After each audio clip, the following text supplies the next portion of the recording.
Vamos a continuar ahora con la cosmología. Como veis,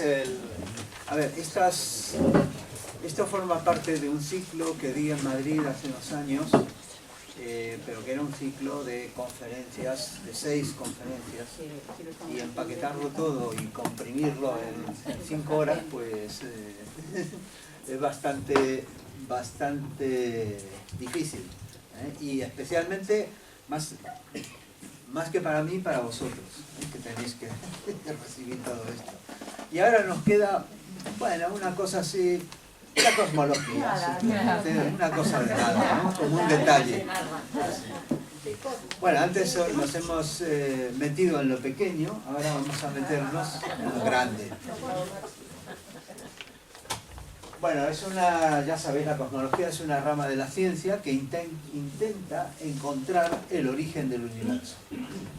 Une matemáticas, física y astronomía. Y el desafío, porque claro, ideas acerca de cómo se originó esto, cómo se formó la Tierra, hay muchas, pero el desafío es hacerlo siguiendo el método científico, de una manera científica. Desde los tiempos muy antiguos, antes de que existiera la ciencia tal cual la conocemos, el hombre se ha preguntado qué era el universo, cómo estaba allí, cómo se formó, etc. Y ha elaborado distintas teorías cosmológicas. Hay que ubicarse. ¿Quiénes de vosotros tuvisteis la experiencia de mirar por un telescopio en una noche despejada? Muy poquitos. Qué pena. Es una experiencia que os lo recomiendo fundamentalmente. Es una experiencia, de verdad, es una experiencia mística. Más si vais, tanto si es un telescopio de aficionado que lleváis a una zona, a una casa rural, por ejemplo, y lo montáis ahí, veis la Vía Láctea y estrellas, como si vais a una cúpula donde hay un telescopio más grande, porque el hecho de estar en la cúpula a oscuras, porque se está a oscuras ahí dentro de la cúpula, pero la cúpula, que es una semiesfera, hace que inclusive lo que habla otro te parezca que te lo está diciendo al oído. O sea, ya empezamos con un ambiente así muy íntimo, está todo a oscuras, pero delante de ti se abre una ventana así, que es esa ventana, ¿no?, que abre para ver, se abre una ventana así y ahí ves el firmamento. Y donde parece que no hay nada, ¿te ves? Miras por el telescopio y te das cuenta que está lleno de estrellas. Es cierto que nunca lo vas a ver bien, nunca lo vas a ver tan bien como si ves una fotografía, ahora que estamos acostumbrados por internet y en documentales y todo. Si ves una fotografía del Hubble, claro, no hay nada contra eso, eso es imposible de mejorar. Pero realmente lo que es la experiencia en sí, de contemplar directamente por uno mismo el cielo, os lo recomiendo. Y aunque solo sea con un par de prismáticos, cuando si vais a una noche en el campo o así, os lo recomiendo igual. Aunque solo sea con unos prismáticos, realmente es fabuloso. Sí, porque, a ver, porque te enfrentas, lo que le pasa a esta figura que ponemos aquí, te enfrentas al infinito, te enfrentas a lo extraordinario, te enfrentas al todo, al cosmos, nada menos que al cosmos. Entonces, eso es lo que origina nuestra necesidad de comprender qué es el universo, y de ahí lo de la cosmología. Ha habido muchísimas cosmologías antiguas, desde la babilónica, 3000 años antes, que se conoce, las de los Vedas se estiman en 2000 años, Parménides daba la suya, bueno, hay muchísimas, no os voy a marear con todos estos, pero hay más o menos están ordenadas. Las más modernas, que son más literales, intentan describir hechos concretos, las antiguas son más místicas e intentan describir la razón de ser de todo esto. El descubrimiento de los planetas se fue produciendo, como sabéis, en la en la Edad Media. Bueno, los planetas ya se conocían y el nombre planeta, ¿sabéis qué significa? Errante. Errante, exactamente, errante. Porque se los veía que hacían así, retrocedían, después seguían y todo, y fue un misterio saber por qué hacían eso, porque no tenían un comportamiento previsible aparentemente. Bueno, las observaciones de Kepler, Tycho Brahe, Kepler, etcétera, pues condujeron finalmente a establecer leyes. Al principio, como los que pensaban en el modelo geocéntrico, que la Tierra estaba en el centro y todo giraba alrededor, pues se veían en figurillas para tratar de explicar por qué el planeta hacía esto y se inventaban curvas, convoluciones y no sé cuánto. Y resulta que la solución era la idea con el modelo correcto, o sea, pensar que el Sol está en el centro y que los planetas giran alrededor del Sol. Giordano Bruno fue más allá y por eso lo quemaron. Giordano Bruno dijo que el Sol y la Tierra son como otros cuerpos celestes. Él daba la idea de que, ojo, que no somos únicos. Dice, de esto seremos como otros, ¿por qué vamos a ser únicos? Eso es en el año 1600, 1590 y algo, es muy importante. Bueno, el sistema solar lo conocemos bastante bien, yo no voy a ahondar en esto porque, digamos, no tiene tanto interés ahora y tenemos un tiempo limitado. Pero digamos que los planetas se formaron, que el polvo estelar de la explosión de una estrella anterior dio lugar a la formación del Sol. Y que los planetas se formaron a partir de la materia que había circundante por captura y agregación. Partículas que fueron chocando, se fueron agregando, y otra vino, otra más grande, y se unió, ¡paf! Y por impacto, y fue una época, la época de la formación, 4.000 millones de años del sistema solar, fue una época muy violenta, es decir, donde realmente había transformaciones gordas, antes de que se estabilizara. Las estrellas son los cuerpos que producen energía por la fisión, es decir, por átomos de hidrógeno que se combinan formando átomos del siguiente elemento, de helio, para conformar otro elemento, es una transmutación, y provocan que parte de la masa se convierta en energía, según la ecuación de Einstein, y que entonces eso da una energía tremenda.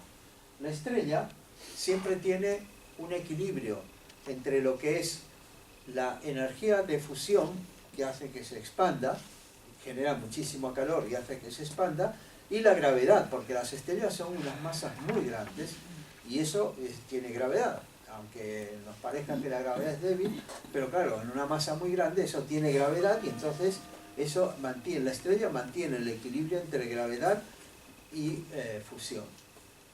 Pero eso, bueno, observad también que las estrellas son las que mantienen la vida, nuestro Sol es el que mantiene la vida en el sistema solar. Toda la energía que recibimos, absolutamente, proviene del Sol, directa o indirectamente. La energía, por ejemplo, eólica, es energía que viene del Sol, porque ¿quién es el que hace mover, eleva la temperatura y hace mover las corrientes de aire? El Sol. Las galaxias son enormes sistemas de estrellas que giran alrededor del centro. Y esto digo, enormes sistemas de estrellas. Cada puntito que veis ahí, esto es una galaxia, de las más comunes, una galaxia en espiral, que tiene los brazos en espiral, por el giro que ocurre alrededor de la galaxia, y alrededor del centro de la galaxia, digo. Y claro, realmente cada puntito es una estrella.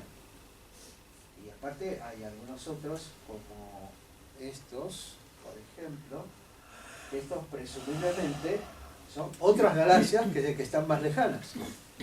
Cuando galaxias más gordos es que es otra galaxia que no está justo por ahí, sino que a lo mejor nos viene de una galaxia mucho más lejana. Bueno, esto es algo formidable. Se suelen encontrar las galaxias, como decía el señor, en grupos locales, no están por ahí una suelta, otra por aquí, sino que están en grupos, y se estima, hasta hoy más o menos, que hay 2 billones, es decir, 2 billones no americanos, sino 2 millones de de galaxias, 2 elevado a la 12, 2 por 10 elevado a la 12, de galaxias en el universo. Brutal. Esto es infinito, casi lo mismo. De todas las galaxias hay una que es la nuestra, la Vía Láctea. Que, bueno, por cierto, decir una cosa, sabéis que bueno, lo dejo para comentar después, sigo con esto. Las nubes, lamentablemente, cuando vemos, esta es una foto de la Vía Láctea, ¿no? Pero lamentablemente las nubes del polvo interestelar que hay entre nosotros y el centro de las galaxias nos impide ver todo el brillo que tendría el centro de nuestra propia galaxia.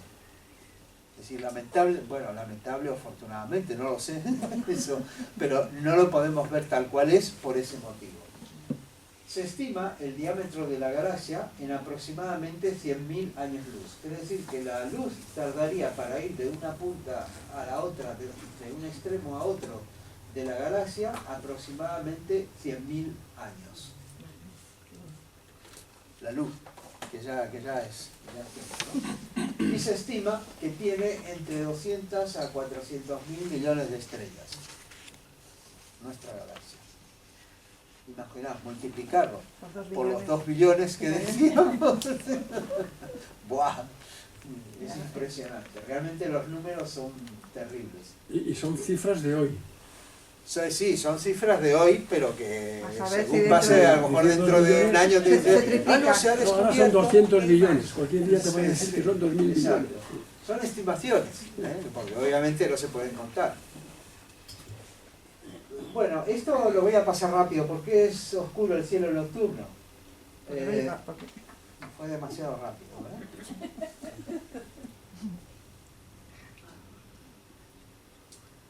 Bueno, os habéis preguntado, dice, si hay tantas galaxias, tantas estrellas y todo, ¿por qué no nos ciega la luz de todas ellas? Porque está muy lejos y no nos llega a quitarle. Porque se decía, esto es la paradoja de un astrónomo, Olbers, que hizo esta pregunta o trató de responderla, y decía, claro, dice, es que el problema es que la intensidad de la luz, esta es una estrella, la intensidad de la luz disminuye con el cuadrado de la distancia. Las que están muy lejos apenas nos dan luz. Si el universo fuera infinito, como decían, antiguamente decían, es que el universo es infinito, deberíamos ver la luz de todas las estrellas, porque aunque esté muy lejos, está lleno de estrellas por todas partes, y entonces pues... Pero el tema es que la explicación que hay actual es que el universo no es infinito ni eterno. No podemos recibir, ni el universo manifestado, me refiero al universo físico, no podemos recibir la luz de estrellas más antiguas que la antigüedad del propio universo. Ni siquiera nos llegan de todas, ¿entienden? Bueno, las estrellas también tienen una vida y muerte. Es decir, al principio hay una nebulosa, estos gases se condensan, se van, por efectos de la gravedad, se van juntando, se van comprimiendo, alcanzan una temperatura determinada y comienza la reacción de fusión y la estrella comienza a generar energía. Depende de la masa, si es grande o pequeña, pues si son estrellas de poca masa o de mucha masa, entonces tienen una evolución, durante un tiempo generan energía, posiblemente mantengan un sistema planetario y luego, bueno, van perdiendo la energía por... Bueno, hay unos temas que no quiero entrar porque nos va a desviar y nos va a tomar tiempo, pero la estrella se van produciendo procesos que hacen que no solamente se haga la fusión, se produzca helio en la estrella, sino que se van produciendo cada vez materiales más pesados. El helio a su vez se va combinando para formar otros, calcio y no sé cuánto y tal. Y hasta que llega el momento en que se produce hierro. Y cuando se produce hierro en el interior de una estrella, es el fin de la misma. La estrella colapsa porque el hierro ya no puede producir una fusión, no puede aportar más energía, pero sí aporta mucha gravedad. Y entonces la estrella comienza a colapsarse hasta que ¡paf!, explota depende de su tamaño, puede quedarse en una nebulosa planetaria o puede quedarse en una supernova. La explosión, habéis oído esto de las explosiones de la supernova y tal, y que a su vez luego se pueden definir, puede llegar a ser en una estrella de neutrones, es una estrella con una materia extremadamente densa. Una estrella de neutrones es que dicen que una cucharadita, por ejemplo, de este material pesaría toneladas. O de otra forma puede llegar a convertirse en un agujero negro.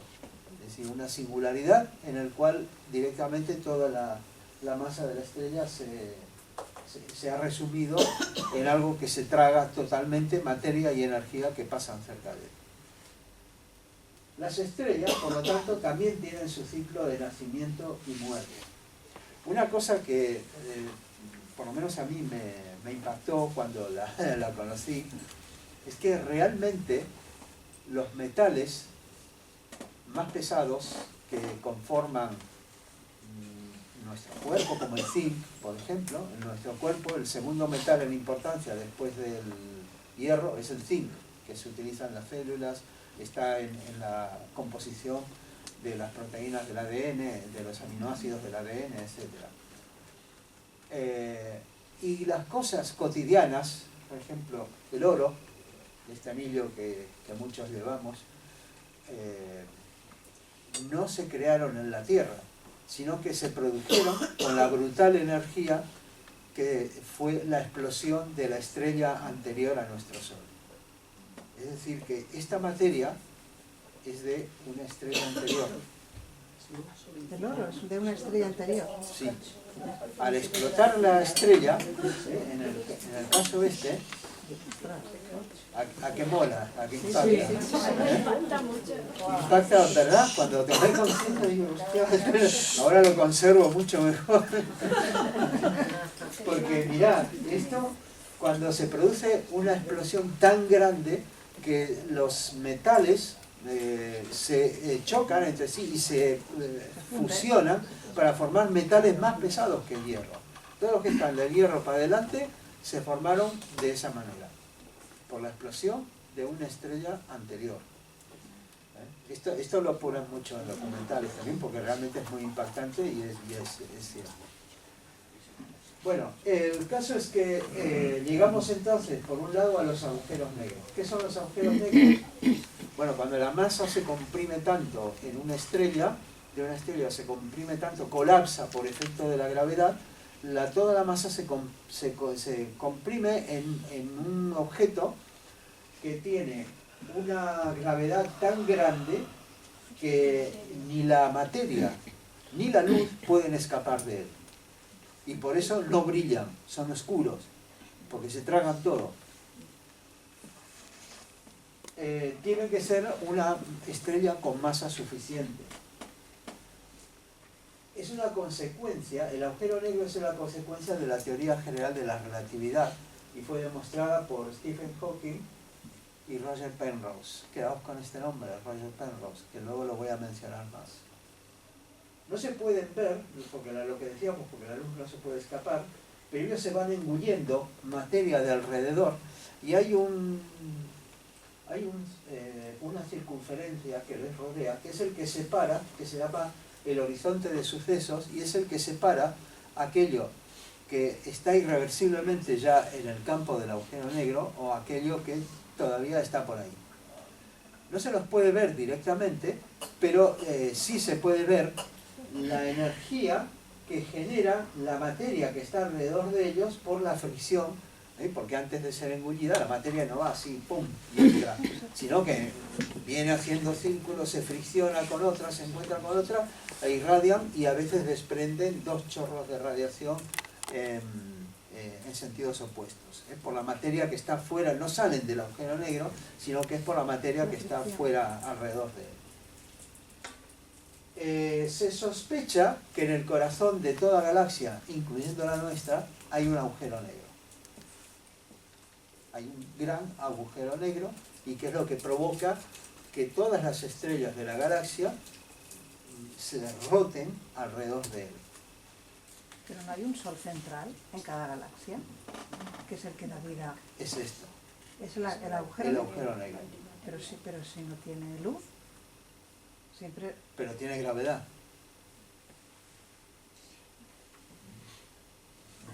Tiene gravedad. ¿Qué pasa con la materia y energía engullidos por un agujero negro? ¿A dónde va? ¿Qué pasa con ellos? No lo sabemos.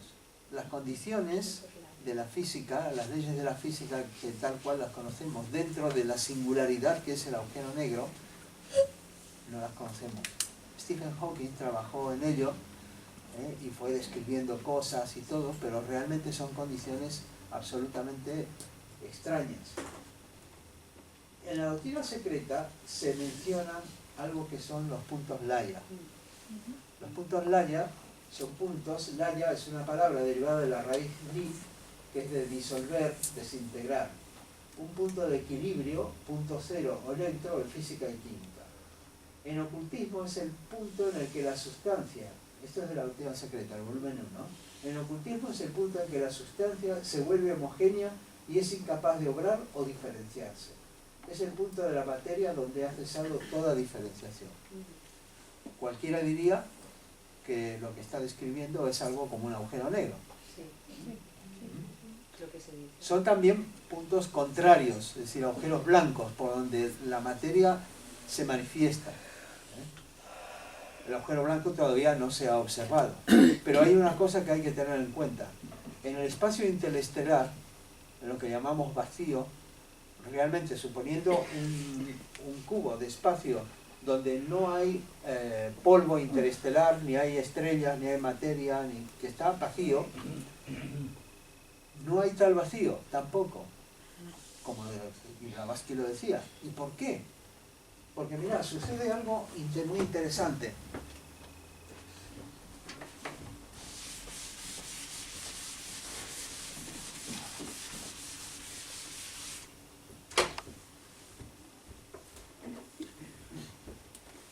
Porque en una región donde no hay ninguna materia, pero sin embargo todo, absolutamente todo el universo está atravesado por ondas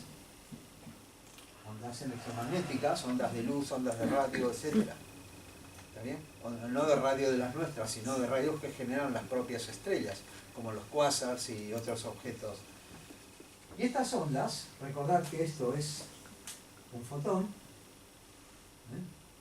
Este es un fotón que tiene, pero un fotón a lo mejor de una onda de una gran energía, que tiene una masa, un equivalente en masa. Y espontáneamente se puede transformar en un par de electrón y positrón. Es lo mismo que el electrón, pero con carga positiva. Si espontáneamente, ¡paf!, aparecen. Es que esto pasa inclusive en laboratorio. Aparecen, ¡paf!, dos. Los cuales, a su vez, luego se pueden volver a combinar y producir nuevamente el fotón. Se pueden combinar entre sí o combinar otros. Un electrón con otro que salió de otra materia. Es decir, que en el vacío, aunque no hay materia como la concebimos, pero realmente a cada momento se están produciendo pares de electrón-positrón y recombinaciones. Se están apareciendo y desapareciendo continuamente. Y eso se llama la energía de desintegración del vacío. Uf, qué raro que suena, ¿no? Pero suena aquello que decía Blavatsky, que no hay vacío realmente, no hay un lugar del universo que no exista materia, de alguna manera. Bueno, dicho esto, la materia oscura, habréis oído mucho de esto. Es una hipótesis, todavía no está comprobada. Se supone que hay es una materia hipotética que explicaría algunas anomalías que se han encontrado al mirar los periodos de rotación de estrellas que están cerca del centro de las galaxias y en ciertas regiones. Se ve que los periodos son diferentes de lo que debería ser de acuerdo con las leyes clásicas conocidas. Y entonces, para explicar eso, se ha ideado la hipótesis de que hay una materia que no vemos, porque no irradia, simplemente, no es que sea la materia del mal o algo así, ¿no? La materia oscura, sino simplemente que no irradia luz, no la vemos, por lo tanto no se ve, pero que es materia oscura y que un 25%, más o menos 21% de la materia total del universo es materia oscura. No la percibimos directamente, pero se percibe un efecto, se ha percibido algo como una lente gravitatoria. ¿Qué es una lente gravitatoria? En una región del espacio donde se supone que hay una materia de esta oscura, pues que aparecen, aquí se alcanza a ver un poco, como que las estrellas aparecen realmente duplicadas, que la estrella que está aquí aparece por aquí, y todo porque hay como como si fuera una lente que las está distorsionando. Justamente por la relatividad general, los rayos de luz se desvían por esa materia y luego nosotros la vemos y dicen, vaya, estamos viendo una estrella que no se debería ver así. Bueno, este es un comentario. Ahora tenemos la cosmología de los Vedas. La mayor parte se encuentra en uno de los libros más antiguos, el Rig Veda. Blavatsky lo cita mucho, especialmente en los comentarios a la estancia del Cian, en el volumen 1 de Cosmogénesis. Hablan de cómo Brahma se manifiesta y construye el universo. Y lo interesante es que es una cosmología cíclica. Los Vedas establecen kalpas y yugas, eones y edades. Es decir, no es una cosmología que diga, y esto estamos hablando de una cosmología de miles de años de antigüedad que decía, el universo es algo cíclico, tiene periodos de manifestación y periodos de reposo. No es una cosmología decir, esto surgió de repente por un accidente tal y ¡pum! Y aquí está todo. Es muy típico de nuestra civilización o de nuestra cultura occidental. Bueno, utiliza un lenguaje mitológico con personajes divinos y elementos simbólicos. Por ejemplo, el huevo cósmico, Purusha y Prakriti, la raíz del espíritu y la raíz de la materia. Y ahora vamos a lo último.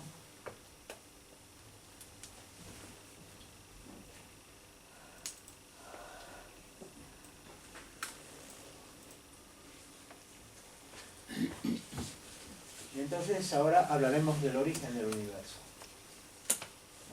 Las preguntas de ¿cuál es el universo? ¿Es el universo estable o es parte de un proceso evolutivo? Esto es algo que los Vedas se lo preguntaban, pero nosotros hasta hace recientemente, pocos, no sé, digamos entre 150 quizá 200 años, todos se creían que el universo era lo que se ve, tal cual está y ya está, y siempre fue así. Evolutivo. Exactamente. Fue ya a partir de Laplace y de otros que se comenzó a ver que no, que en el universo también hay una transformación, una evolución, que no es estático. Lo que pasa es que sus tiempos son muchísimo más grandes. Y las preguntas estas, ¿cómo y cuándo se originó? ¿Cuál es su futuro? ¿Tiene fin? ¿Por qué existe el universo? ¿Por qué es así? Todas estas preguntas siempre son las grandes preguntas de las cosmologías. En la década de 1920 se comenzó a medir la distancia de las galaxias, gracias a una propiedad, que es que si las galaxias se están moviendo, bueno, hay una cosa que se sabe bien, y es que es para saber su velocidad, se sabe que si se están alejando, la luz que emiten, y se conoce la luz que son por la firma, ¿no os acordáis de lo que os dije? La firma del espectro y todo esto. Bueno, pues resulta que si se alejan, tienen un desplazamiento hacia el rojo, igual que cuando escuchamos el sonido del motor de un coche que se aleja, que baja, y en cambio si se acercan, aumenta la frecuencia y tiene un desplazamiento hacia el violeta, igual que escuchamos el coche que se acerca, y después se aleja. Pues bien, Edwin Hubble en honor al cual se dio el nombre al telescopio espacial descubrió que cuanto más distantes se alejan a más velocidad. Y esto, todas las galaxias se alejan unas de otras y es una expansión métrica del espacio. Consecuencia, tuvieron que tener un origen común. Si todas se están alejando, quiere decir que en alguna época han tenido que estar reunidas. Y aquí surge la teoría del Big Bang.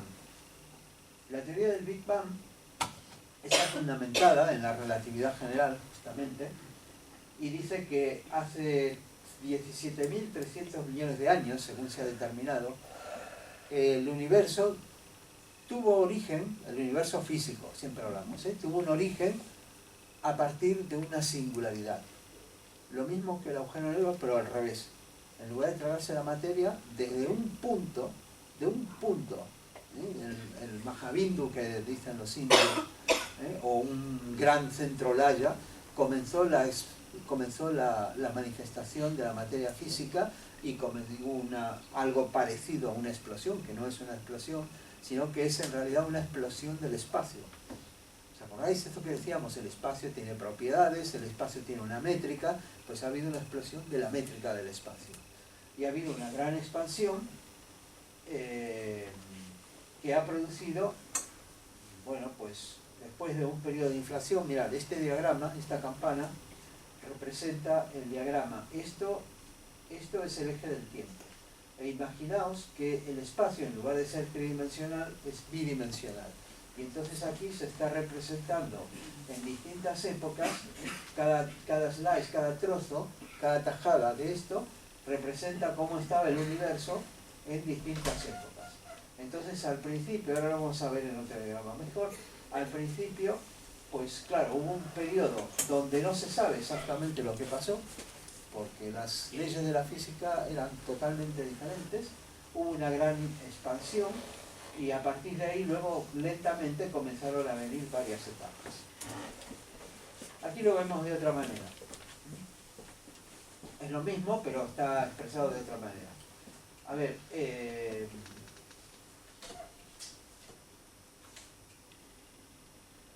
las partículas elementales se estima que se formaron a partir de 10 a la menos 43 segundos. Es decir, inmediatamente, las partículas elementales. Pero la era de las partículas realmente empezó al cabo del milisegundo, a partir de la milésima de segundo. Claro, dice, claro, un tiempo, bueno, no se tardaron nada, ¿no? Es que pasaron muchísimas cosas en toda esa época. El tiempo es tan relativo y es tan absurdo que nosotros decimos, bueno, un milisegundo no es nada, que sí, claro, pero no, es que en ese tiempo ha pasado algo terriblemente increíble, muchísimas cosas. Ha habido, pero fijaros una cosa, luego,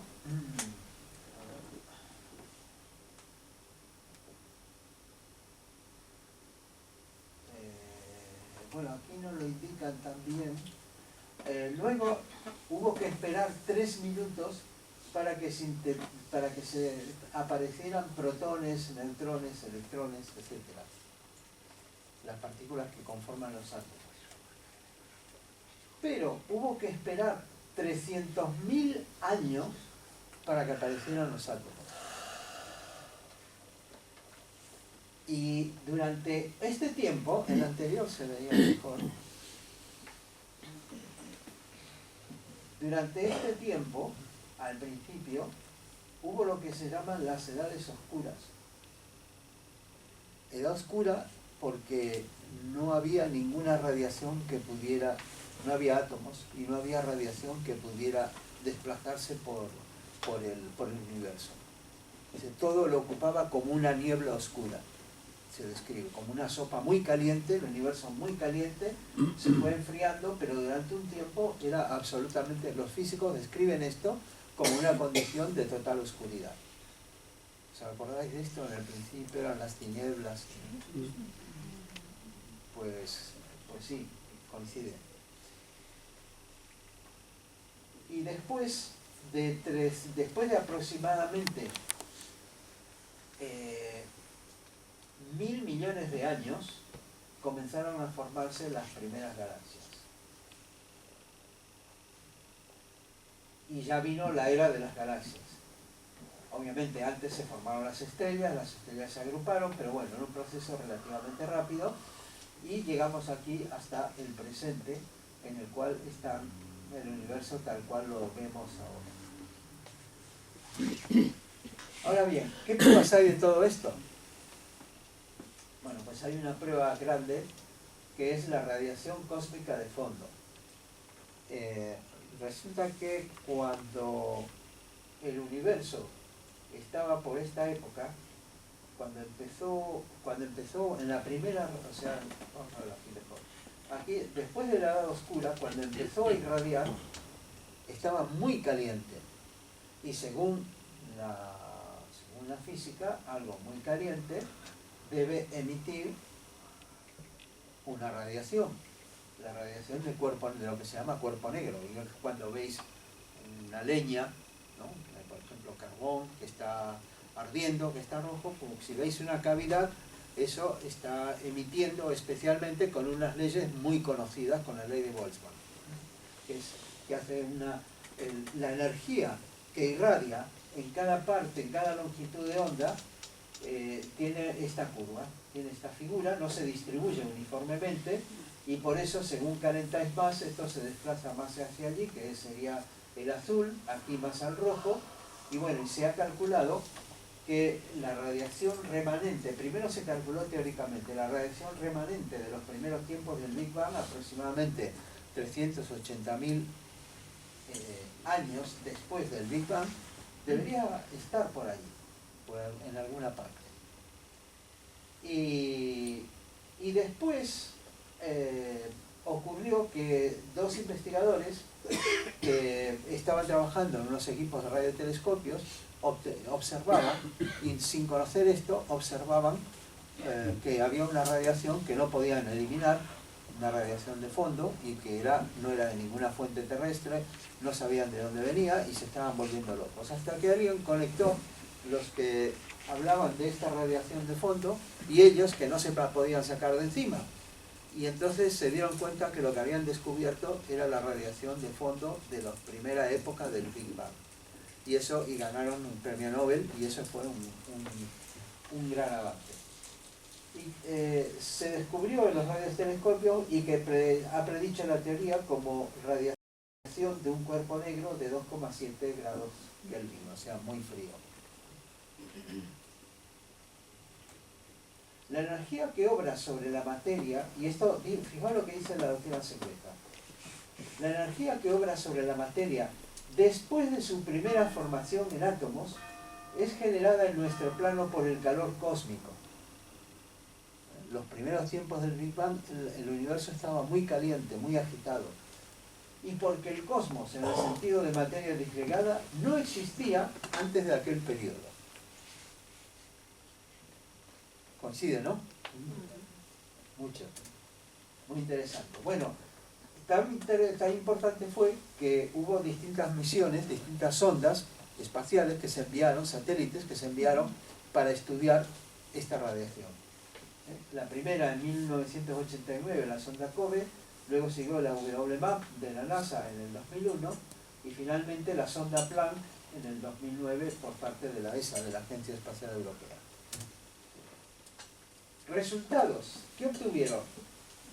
El objetivo de las ondas era hacer un mapa de la radiación observable desde la Tierra, o sus alrededores, que da igual para estos tamaños, de toda la radiación que se ve, esta radiación de fondo, según los distintos lugares. Registrar la frecuencia y la intensidad. Y entonces, bueno, obtuvieron un mapa como este. Observar que esto es en realidad lo que vemos desde aquí hacia todo el exterior, pero luego puesto como si lo pusiéramos en un plano. Sí, como si lo pusiéramos en una proyección, como cuando hacemos las proyecciones terrestres de la Tierra, ¿no? Entonces, fijaos que Bueno, gracias a esto se permitió fijar la edad del Big Bang en 13.700 millones de años, pero un descubrimiento grandioso, importante. Fijaos todas estas manchas. Esto está coloreado, porque son microondas, no tienen color. Pero está coloreado de acuerdo a la intensidad. El azul presenta menos intensidad, el verde más, el amarillo más, el rojo más, etc. ¿Y qué es lo que veis? Como un mapamundi. Pero bueno, aparte de que sea como un mapa, un huevo, bueno, también por la forma en que se presenta, ¿vale? El huevo cósmico. Que no es uniforme. Lo más importante es que no es uniforme, no hay algo que esté todo más igual en todas direcciones. Sin embargo, estábamos hablando de los primeros años, relativamente, de los 3.700 años, 360.000 años después del Big Bang. Pero no es uniforme. ¿Por qué hay está lo que se llama la anisotropía? Es decir, no hay homogeneidad. Anisotropía. Y lo que se ha descubierto es que las manchas donde hay mayor concentración de esta radiación es donde en el futuro se formaron grupos de galaxias. Los puntitos rojos. Puntos rojos, verdes, etcétera. Bueno, todos donde está manchado, donde se ve que hay más movimiento, digamos, más energía, es donde se formaron los grupos de galaxias. O sea que esto actuó como una matriz. Para atraer y todo eso que está en oscuro son agujeros negros. No son agujeros negros, son puntos más fríos simplemente, que con menor radiación. No quiere decir que no haya nada, sino que justamente, por ejemplo, aquí no habrá muchos grupos de galaxias. La sonda Planck no hizo más que ratificar con más resolución, se procesaron las imágenes. Ojo, a todo esto se le ha quitado la radiación del centro de nuestra galaxia, porque esa, claro, distorsionaría todo, lo veríamos por ahí, o sea, aparece como una radiación aquí en el eje, en el plano de nuestra galaxia, y estas por medios matemáticos de filtrado y todo se le ha quitado. No hizo más que confirmar esto y obtuvo este fantástico mapa de los primeros tiempos del universo.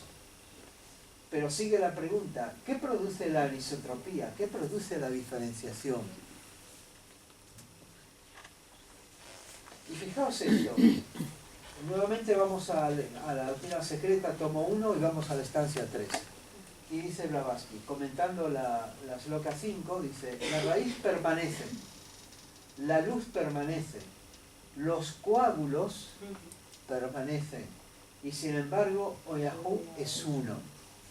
Y comenta ella, los coágulos son la primera diferenciación y probablemente se refieren también a aquella materia cósmica que se supone sea el origen de la Vía Láctea, la materia que conocemos. Esta materia, que según la revelación recibida de los primitivos de Anibudas, es durante el sueño periódico del universo de la tenuidad suma que puede concebir la vista del Bodhisattva perfecto. Esta materia radiante y fría se esparce por el espacio en cuanto se inicia el despertar del movimiento cósmico, apareciendo, cuando vista desde la Tierra en forma de racimos y masas, a manera de coágulos de leche clara, son las semillas de mundos futuros, el material para las estrellas. Coincidencia perfecta. Esto a mí me parece, por lo menos me impactó muchísimo, me parece extraordinario. Cuando leí este pasaje, después de conocer lo de la CMBR, la radiación esta... Las galaxias tienen un papel fundamental. Perdona, ¿sí? Las galaxias en sí, por lo poquito que he entendido, tienen un papel fundamental en toda la composición y el desarrollo del universo. Sí, lo tienen. Y de hecho, mirad lo que comentabas tú acerca del... A ver si lo puedo poner. Modernamente, en el año 2005 creo que fue, se hizo una simulación en ordenador reuniendo un montón de datos de todos los que se sabe de las posiciones de estrellas, evoluciones, etcétera, etcétera. Se metieron todos en un gran ordenador, dicen que se llamó la simulación del milenio, y dicen que un ordenador grande, uno de estos superordenadores en Alemania, estuvo trabajando un mes computando todas las distintas posiciones, datos, cómo se influirían una con otra, todo, e hizo una simulación. Y esa simulación nos muestra, a ver si la tenemos por aquí,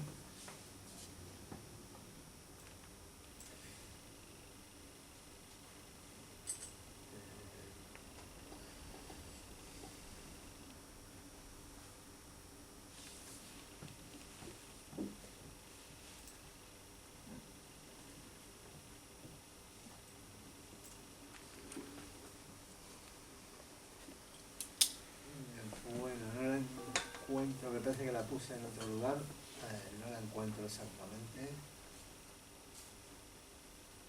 Bueno, pero si buscáis en internet, qué raro, pensé que la había puesto.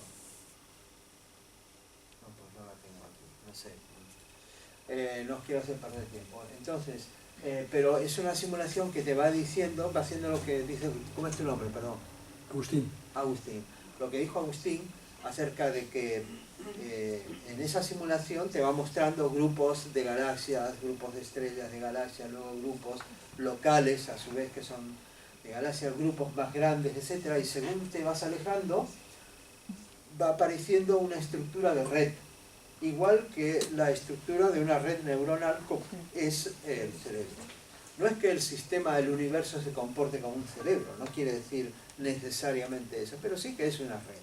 Sí que es algo como una red neuronal, de alguna manera, porque no sabemos qué comunicación hay entre galaxia y galaxia, no nos la podemos imaginar, siquiera, ni siquiera entre estrellas, pero evidentemente es curioso que la estructura en hebras, aparecen hebras, y cada hebra, estamos hablando de que tienen, qué sé yo, cientos de miles o millones de años luz de distancia, de diámetro. Entonces es algo absolutamente impresionante. Hay otra simulación más moderna que se hizo en 2010, me parece, que es la simulación Bolshoi, se llama, como el ballet ruso, que tiene más precisión. Es decir, y entonces también muestra la evolución del universo y coincide con muchas cosas y realmente es impactante, apasionante.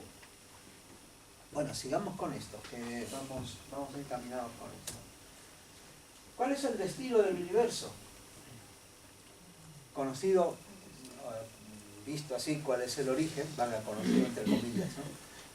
Vamos a ver qué pasará con el universo, porque si comenzó con una gran expansión y Hubble dijo que se sigue expandiendo, ¿qué es lo que pasa?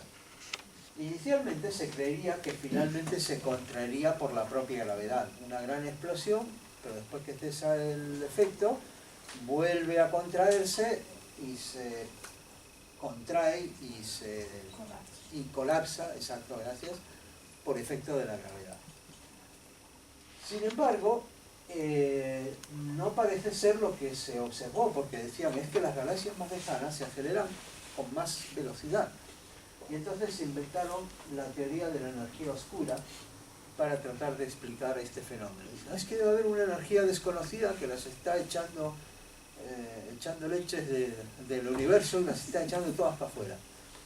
Esa energía oscura es una hipótesis, pero es solamente una hipótesis.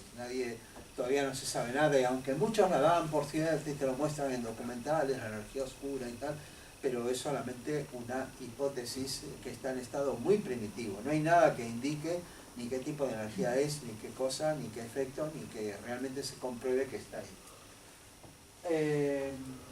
Hay otras hipótesis, por ejemplo, que giran en torno a la gravedad y que dicen que los positrones, la antimateria, os suena lo de la antimateria, ¿no? Hay materia que tiene unas propiedades y la antimateria es una que tiene las propiedades opuestas, o sea, simétricas respecto a la materia, por ejemplo, el electrón y el positrón. electrón y positrón. Tiene el electrón carga negativa, el positrón carga positiva, pero tienen la misma masa, tienen las mismas características cuánticas, spin, etc. Y entonces dicen, bueno, son materias que si se juntan, se destruyen y se convierten en energía pura.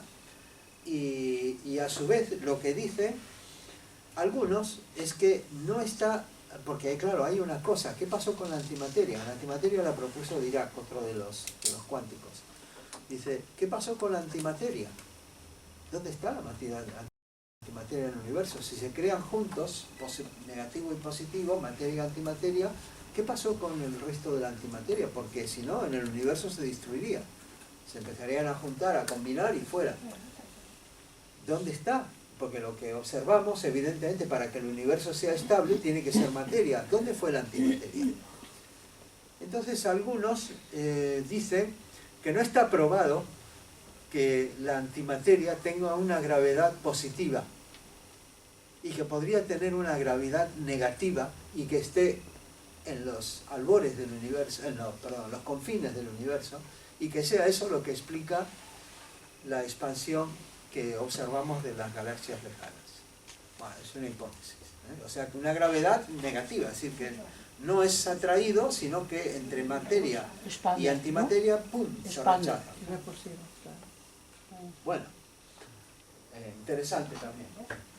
El caso es que, de una manera o de otra, con lo que se sabe, actualmente pareciera ser que el fin del universo es un enfriamiento, que se seguiría expandiendo y llegaría a enfriarse totalmente. Nosotros, bueno, no estaremos, por supuesto, pero si estuviéramos, veríamos que todo se va oscureciendo, que ya quedan pocas estrellas, que ya no las vemos, su luz ya no llega a nosotros, y pasarían unas cosas muy raras. Hay otros puntos de vista, como os decía, y algunos cuestionan esta expansión. Detrás de esto hay una pregunta base, muy gorda. ¿Es nuestro universo una singularidad? Es decir, algo que comenzó por única vez con el Big Bang y termina con la expansión y el enfriamiento y se acabó todo. Esto parece muy de las tradiciones judeo-cristianas, ¿no? Que todo empieza, tiene un principio, no tiene fin y ya está, punto. Y una sola vez. Claro, porque el Big Bang es algunos dicen, preguntas que se hacen, ¿pero qué había antes del Big Bang? Entonces los físicos responden, es que antes del Big Bang no había espacio ni tiempo, porque no es algo que había un puntito de materia que de repente hizo ¡paf! Y se expandió. Es que dice, antes del Big Bang no había espacio ni tiempo, es decir, lo que se expande no es una explosión como la materia, aunque se le dice la gran explosión y todo, pero en realidad es una expansión brutal de la métrica del espacio. Es como si el espacio se desplegara a partir del Big Bang. Filosóficamente, realmente es difícil de aceptar que el universo con una duración finita sea un acontecimiento único. Y ahí estamos más proclives a aceptar la idea de lo cíclico que nos presentaron los Vedas. Pero hay otras cosmologías, porque esto todavía son especulaciones. En la ciencia hay cosas comprobadas, se sabe que ha habido un Big Bang, pero también hay especulaciones, hipótesis, teorías que luego tardarán su tiempo en comprobarse o a lo mejor nunca se comprueban. Entonces, el fin del universo es algo que está en el terreno de las especulaciones. ¿Qué son? Pero hay otras cosmologías, que son las cosmologías cíclicas, que coinciden justamente con las que expresaron los Vedas y las que expresa Blavatsky en la Doctrina Secreta, porque vienen de tradiciones tibetanas. La singularidad del Big Bang como acontecimiento único en el universo es muy, pero muy sospechosa. Es como cuando pensábamos que la Tierra era el centro del universo, después que el Sol era el centro del universo, después que nuestra galaxia, y después dijimos, pues hay otras galaxias. Y, hombre, entonces ya no estamos, cada vez nos hemos descentrado más El egoísmo, el yo del ser humano nos ha visto siempre como el centro de todo. Pero resulta, y en este caso como la singularidad de todo, pero resulta que luego que no, somos uno más. Y entonces, según las teorías de la cosmología cíclica, el universo tiene sucesivos ciclos de Big Bang y Big Crunch, contracción, sí, expansión y contracción. Se le suele llamar modelos de Big Bounce, Big Rebote, el gran rebote. ¿Sí? Se expande y luego se contrae y colapsa, y luego otra vez se expande y se colapsa. Como el respirar, como la respiración. Dice, ¿qué había, cuando Blavatsky describe qué había antes, antes de la diferenciación? Dice, la aurora de la diferenciación. ¿Y qué había? Dice, solo el aliento. Dice eso, ¿recordáis esto? Solo el aliento. Eso que produce los ciclos, en aquello. Hay modelos que se han propuesto con distinta fortuna desde de las cosmologías cíclicas hasta nuestros días. Pero os voy a hablar de una muy interesante. ¿Os acordáis que antes os dije, quedaos con el nombre de Roger Penrose? Este es un físico matemático contemporáneo que trabajó con Stephen Hawking en estudiar las condiciones de los agujeros negros. Bueno, pues él planteó una cosmología cíclica conforme, que plantea una cosmología cíclica, que dice que hay una sucesión cíclica de universos que evolucionan, que cada ciclo él lo denomina un eón y le estima un número que es imposible de imaginar, que son aproximadamente 10 elevado a las 100 años, es decir, un 10, ponerle 100 ceros, y esos son la cantidad de años de un eón. El que quiera las presentaciones, yo se las voy a dar a Silvia, yo te las voy a pasar a ti, ¿está bien? Y luego los que quieran se las pedís a ella y las envía. Así que, porque luego está sacando fotos, muchas gracias. Y te sonrío a ver si sale en el celular. Si queréis luego nos hacemos un selfie. Bueno, pero Roger Penrose tiene unas ideas muy audaces, y esta no es la única. Hay otra que habla sobre la memoria, que dice dónde está la memoria cuando se muere una persona, porque la biología no tiene ninguna explicación, supone que eso se va, pero él dice no, según razonamientos de la física y el segundo principio de la termodinámica, que habla de la entropía, la información que estaba en el cerebro de una persona no se puede perder. Y entonces él lo que dice, este es un tema aparte, ¿no? Pero lo hago como paréntesis para que llamaros la atención sobre Penrose. Entonces él dice, es que eso entonces tiene que quedar en el universo holográfico. El soporte de la memoria, porque no puede haber recuerdos sin soporte material. ¿Dónde está ese soporte? Dice que está duplicado en el universo holográfico, es decir, en el Akasha. Exactamente. En el Akasha. Digo, este hombre es genial, digo, este hombre tiene unas ideas muy sofisticadas. Bueno, él hizo esto, publicó un libro que se llama Ciclos del Tiempo, Cycles of Time, y dice que al final de un ciclo da comienzo al siguiente. Pero y esto, a ver, ahora te pregunto, ¿esto qué es? ¿Es algo que se le ocurrió porque sí? Yo también podría plantear esto y decir, oye, yo planteo una teoría, ahora veréis. Sí, perdón. Referente a la memoria holográfica podría estar en el átomo permanente físico, cuando uno... Es que, bueno, eso es otra idea. Yo realmente no creo en los átomos permanentes, porque me parece sumamente difícil que luego un átomo se pueda conducir hasta el lugar donde tiene un nacimiento para incorporarse. Yo creo que más bien hay un mecanismo más distribuido, y hay que analizar también, que decía Blavatsky, las tradiciones antiguas acerca de dónde estaba eso. Pero me suena muy consistente, porque como los budistas nos dicen, y Blavatsky lo dice en la Doctrina Secreta, cuando el alma va a encarnar, aparece el ejército, lo están esperando el ejército de skandhas a la puerta del plano físico. Los skandhas son las tendencias, el resultado de lo que hizo vidas anteriores. ¿Y eso dónde estaba? ¿Cómo estaba?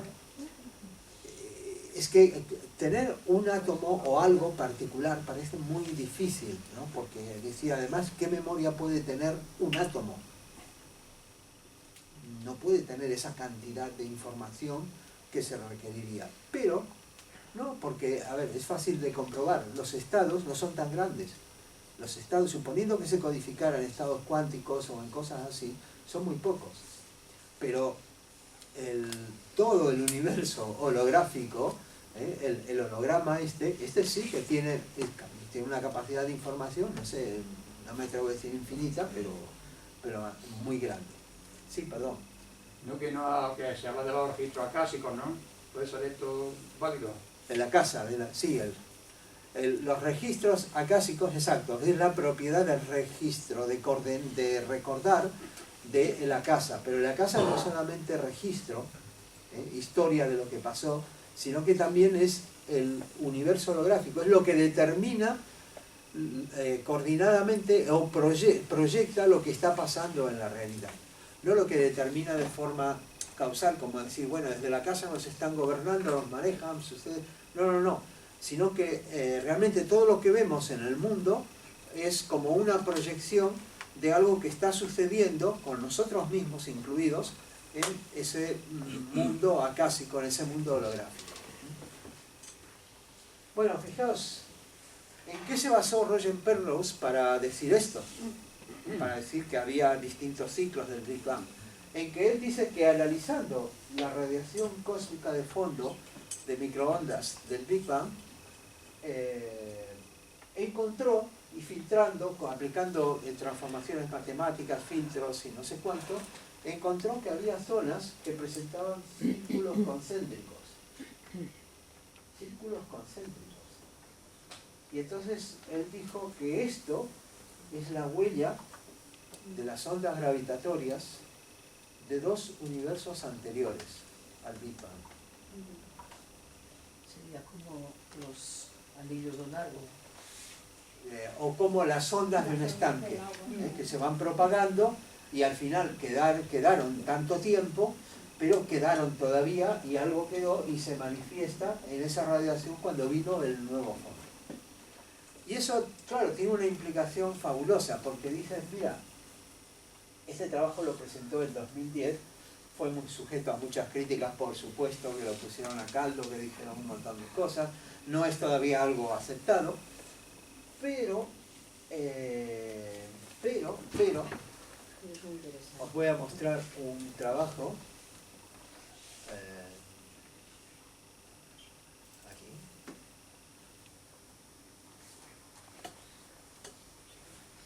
Mirad, esta es una publicación que hicieron unos científicos de la Universidad de Varsovia, en Polonia, un grupo de física teórica, en el 2013, julio del 2013, y que estudian estructuras en el mapa de la CMB, de la radiación cósmica de fondo, obtenidos por la sonda Planck, el más nuevo, el último, el de más resolución. Ya sabéis que esto es como los teléfonos, que vienen cada vez con más píxeles, más resolución. Bueno, pues esto, entonces ellos hacen unos estudios, expresan cómo hacen las transformaciones y mirad lo que obtienen. Dicen que obtienen efectivamente, ellos también comprueban que hay círculos y comprueban que hay más. Estas son diferentes proyecciones, ¿no?, de las coordenadas. Esto es lo del centro de la galaxia, que ahora en esta otra proyección estaría aquí, así, pero hay más. Y dicen que, bueno, haciendo sus transformaciones y todo, las encuentran patrones que se correspondían, según Penrose, se corresponden con ondas gravitatorias, resultados de Big Bang anteriores. Y entonces bueno, son distintas proyecciones, pero la cuestión interesante es que están. Es que hay algo parece haber. No sabemos si están totalmente ciertos, si están equivocados, pero algo parece que hay. Y entonces la cuestión interesante es que esto, bueno, aquí está la explicación de Manvantara y Pralaya, ¿no?, de la cosmología cíclica. Hay ciclos de manifestación, que es el Manvantara, al cual le siguen ciclos de reposo, no de disolución, no de extinción absoluta de todo. Hay extinción de la manifestación, pero eso no quiere decir que desaparezca, sino que queda en un estado latente, de tal manera que el próximo universo, la próxima manifestación, es el resultado de lo que se produjo en el universo anterior. El Manvantara actual es el resultado del Manvantara anterior. La esencia inmanifestada evoluciona a través de cada ciclo. Bueno, ¿por qué nos interesamos por la cosmología? Esto lo dije antes, ¿no? Como el todo está en cada parte, pues resulta que esto es algo, aunque la cosmología digan, ¿y a mí qué me importa lo que pasó hace 13.700 millones de años? ¿Y a mí qué me cuentas? Y a mí también lo que pasa ahora. Dice, sí, pero es que lo que somos es el resultado de todo. Nosotros también, de alguna manera, participamos de todo esto. Es algo que nos incumbe. No es simplemente una especulación teórica. Nosotros somos parte de este universo grandioso, gigantesco y todavía incomprensible para nosotros. Entonces, claro, mirando esto, ya, bueno, antes de pasar al premio, y ahora vamos a ver unas estancias de la doctrina secreta, os comento, esa anisotropía, esos grumos, esas diferenciaciones, los coágulos, como le llaman la doctrina secreta, que se observan, ¿por qué no es todo homogéneo y parejo en el mapa de la radiación cósmica? ¿Por qué ya hay lugares donde se formaron, donde se van a formar en el futuro galaxias? Recordad que las galaxias dijimos que se formaron, ¿cuánto era? 1.000 millones de años después. Entonces, dice, ¿por qué aparece eso? Bueno, pues las cosmologías cíclicas, y Roger Penrose también lo dice, que grupos grandes de galaxias se han formado en nuestro universo como resultado de donde, según parece por las ondas que él ha observado y no sé cuánto, en un universo anterior había grandes grupos también de galaxias. Es decir, que nuestro universo es el resultado del universo anterior. Esto no está totalmente comprobado ni aceptado por toda la astronomía, pero realmente, a ver, Roger Penrose es una persona importante, no es un lunático que ha salido por ahí a decir cosas, es una persona muy considerada, muy importante, muy audaz, y por eso también le cuesta a veces pero también le costó a Einstein, ¿no? La relatividad, vamos, fue terrible. La doctrina secreta, ¿qué nos dice en la primera proposición? Sabéis que la doctrina secreta en el premio tiene 3 proposiciones. Para los que estudiáis aquí la doctrina secreta, esto es, bueno, ya cosa súper conocida, ¿no? Pero las repasamos igual. Dice, primero, la existencia de un principio omnipotente, eterno, sin límites e inmutable, sobre el cual toda especulación es imposible porque trasciende el poder de la expresión o comparación de la humana inteligencia. Está fuera del alcance del pensamiento y según las palabras del Mandukya Upanishad, es inconcebible e inefable. Esto nos habla de la vida una, el origen único del universo y del principio que anima todo el universo, que de maneras que luego va explicando se va descomponiendo, diferenciando espíritu, materia, etc. Pero lo importante es esto, lo del principio omnipotente, y habla de un principio, no habla de un ser. Cuando ella comenta esto dice que es eterno ser y no ser. Dice, es más bien la seidad, la cualidad de ser, no un ser, sino la cualidad de ser, porque todo el universo es un ser. Todo el universo manifestado es un ser, pero el principio es tanto ser y no ser, porque está inclusive cuando hay pralaya, cuando el universo no está manifestado. La segunda proposición dice, porque ella viene diciendo la doctrina secreta afirma tal cosa. Entonces, segunda proposición, la eternidad del universo in toto. como plano sin límites, periódicamente escenario de universos innumerables, manifestándose y desapareciendo incesantemente. Cosmologías cíclicas, llamados las estrellas que se manifiestan y las chispas de la eternidad. La eternidad del peregrino es como un abrir y cerrar de ojos de la existencia por sí misma, según dice el libro de Cian. La aparición y desaparición de mundos es como el flujo y reflujo regular de las mareas, la ley de los ciclos. Y la tercera proposición nos dice, esto lo tengo más explicado en el libro, si lo veis el capítulo 2 y capítulo 3 y después otros varios se van explicando. Hay un capítulo especial dedicado para los ciclos. La identidad sostiene la identidad fundamental de todas las almas con el alma suprema, el alma cósmica, el alma suprema universal, siendo esta última un aspecto de la raíz desconocida, un aspecto del aquello.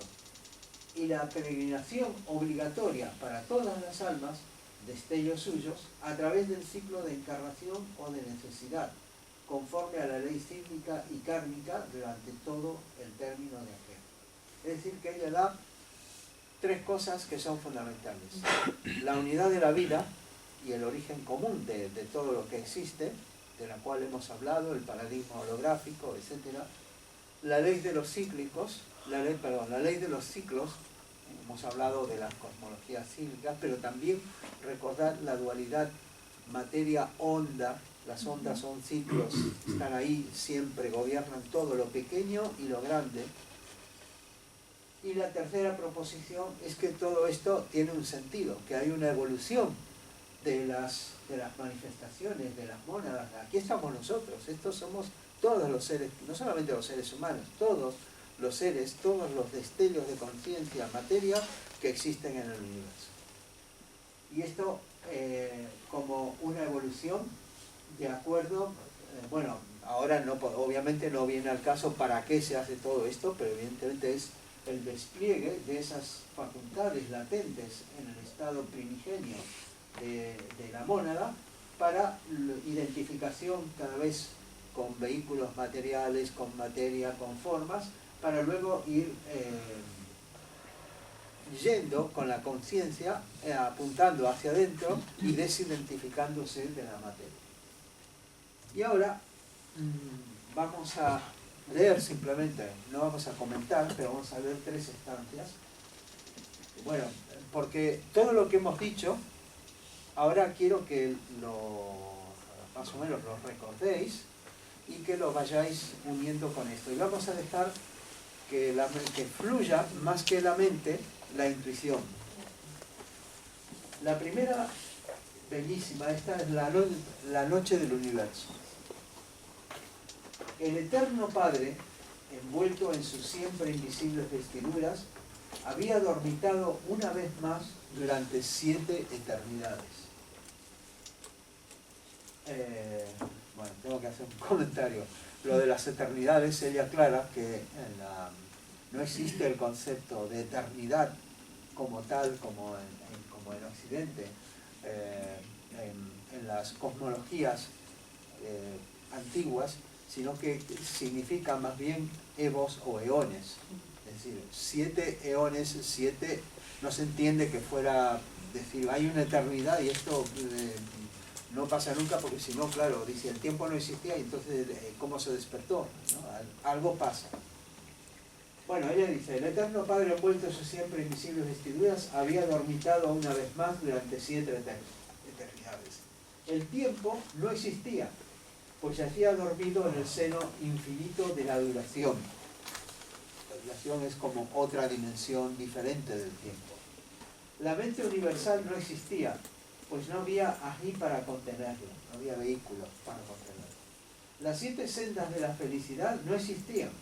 Las grandes causas de la desdicha no existían, porque no había nadie que las produjese y fuese aprendido por ellas. Solo tinieblas llenaban el todo sin límites, pues Padre, Madre e Hijo eran una vez más uno, y el Hijo no había despertado todavía para la nueva rueda y su peregrinación en ella. Los 7 señores sublimes y las 7 verdades habían dejado de ser, y el universo, el hijo de la necesidad, estaba sumido en Paranishpana, para ser exhalado por aquello que es y sin embargo no es. Ninguna cosa existía. Las causas de la existencia habían sido destruidas. Lo visible que fue y lo invisible que es permanecían en el eterno no ser, el único ser. La forma una de existencia, sin límites, infinita, sin causa, se extendía sola en el sueño sin ensueños. Y la vida palpitaba inconsciente en el espacio universal, en toda la extensión de aquella omnipresencia que percibe el ojo abierto de Dharma. Pero, ¿en dónde estaba Dharma cuando el alaya del universo estaba en Paramarta y la gran rueda era Anupadaka? Anupadaka significa sin padre, por lo tanto era lo que no estaba creado. ¿Qué había antes del Big Bang? Bueno, esto creo que se me coló aquí porque no era diferente. Pero bueno, señalábamos esto, ¿no? O creo que la puse en otro. El tiempo solo era un... esto la puse en otra, se me coló aquí todo. Estancia 2. Idea de la diferenciación, porque la idea era darlas de corrido. ¿Dónde estaban los constructores, los brillantes hijos de la aurora del Manvantara? En las tinieblas desconocidas, en su Aji Paranishpana. Los productores de la forma, hay muchas palabras del tibetano, que son, bueno, hay que detenerse y leerlas cada una, pero no las podemos comentar. Los productores de la forma, derivada de la no forma, que es la raíz del mundo, la Deva Matri y Svabhavat, reposaban en la felicidad del no ser. ¿Dónde estaba el silencio? ¿En dónde los oídos para percibirlo? No, no había silencio ni sonido, nada, salvo el incesante hálito externo para sí mismo ignoto, el aliento. La hora no había sonado todavía, el rayo no se había lanzado aún dentro del germen, la matripadma aún no se había henchido. La matripadma es, se supone que es el aspecto madre del espacio, la matriz. Su corazón no se había abierto todavía para recibir el rayo único y caer después como 3 en 4, tríada en cuaternario, 4 elementos, en el regazo de Maya. Los 7 no habían nacido todavía del tejido de luz. El padre-madre Svabhavat era solo tinieblas y Svabhavat estaba en tinieblas. Estos dos son el germen y el germen es uno. El universo estaba aún oculto en el pensamiento divino y en el divino seno. Esto es lo que decíamos del universo, los universos relacionados, ¿no? Que el universo actual es consecuencia de los universos anteriores. Esto ya os lo comenté, así que sigamos. Estancia 3. El despertar del cosmos. La última vibración de la séptima eternidad, del séptimo eón, de la séptima eternidad, palpita a través del infinito. La madre se hincha y se ensancha de dentro a fuera como el botón del loto. Cunde la vibración y sus veloces alas tocan al universo entero y al germen que está latente en las tinieblas. Tinieblas que alientan sobre las dormidas aguas de la vida. Las tinieblas irradian la luz y la luz emite un rayo solitario en las aguas, dentro del abismo de la madre. El rayo traspasa el huevo virgen. El rayo hace estremecer al huevo eterno y desprende el germen no eterno que se condensa en el huevo del mundo. Los 3 caen en los 4. La radiante esencia viene a ser 7 interiormente, 7 exteriormente. El luminoso huevo, que es 3 en sí mismo, cuaja y se esparce en coágulos blancos, como la leche, por toda la extensión de las profundidades de la madre, la raíz que crece en los abismos del océano de la vida. La raíz permanece La luz permanece, los coágulos permanecen, y sin embargo, Oyahu es uno. La raíz de la vida estaba en cada gota del océano de inmortalidad. Y el océano era luz radiante, la cual era fuego y calor en movimiento. Las tinieblas se desvanecieron y no fueron más. Desaparecieron en su esencia misma. El cuerpo de fuego y agua del Padre y la Madre. He aquí, Olanu, al radiante hijo de los dos, la gloria refulgente sin par, el espacio luminoso, hijo del negro espacio, que surge de las profundidades de las grandes aguas oscuras. Él es Oyahu, él es más joven. Él, aquí hay 3 asteriscos, supongo que quiso decir el trino. Él brilla como el sol, él es el resplandeciente dragón divino de la sabiduría. El 1 es 4, y 4 toma para sí 3, y la unión produce el Sapta, en quien están los 7 que vienen a ser los Tridasha. Las huestes y las multitudes. Contémplale levantando el velo y desplegándolo de oriente a occidente. Ocúltalo de arriba y deja verlo de abajo, como la gran ilusión. Señala los sitios para resplandecientes y convierte lo superior en un mar de fuego sin orillas, y el uno manifestado en las grandes aguas. ¿Dónde estaba el germen? ¿Y dónde estaban entonces las tinieblas? ¿En dónde está el espíritu de la llama que arde en tu lámpara, Olanu?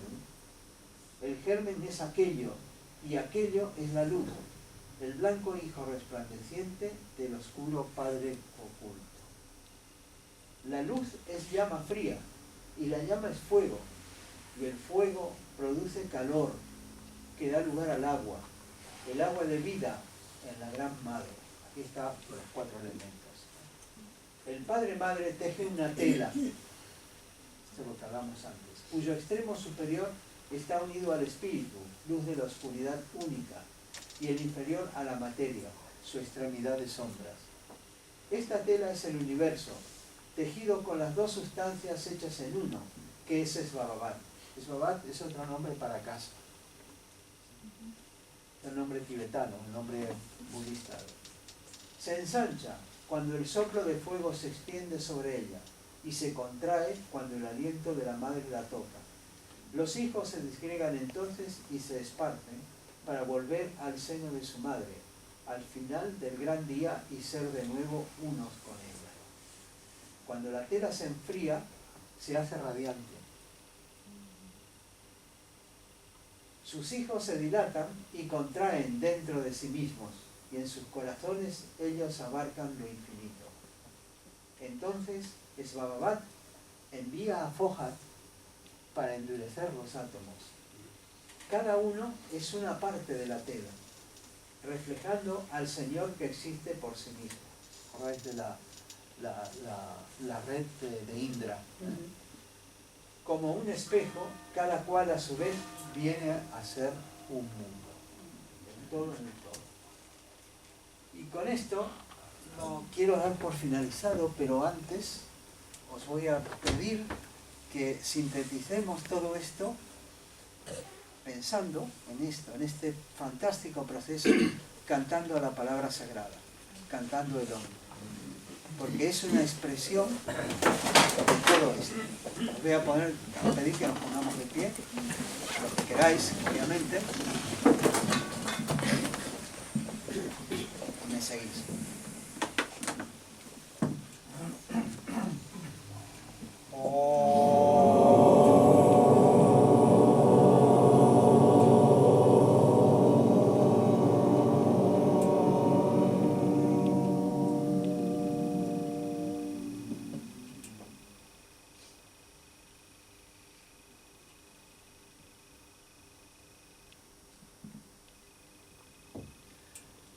Gracias. Muchísimas gracias a todos. Y si tenéis preguntas, comentarios y todo, pues... Tengo un ratito. Tienes que cenar, ¿no? Bueno, ya miramos.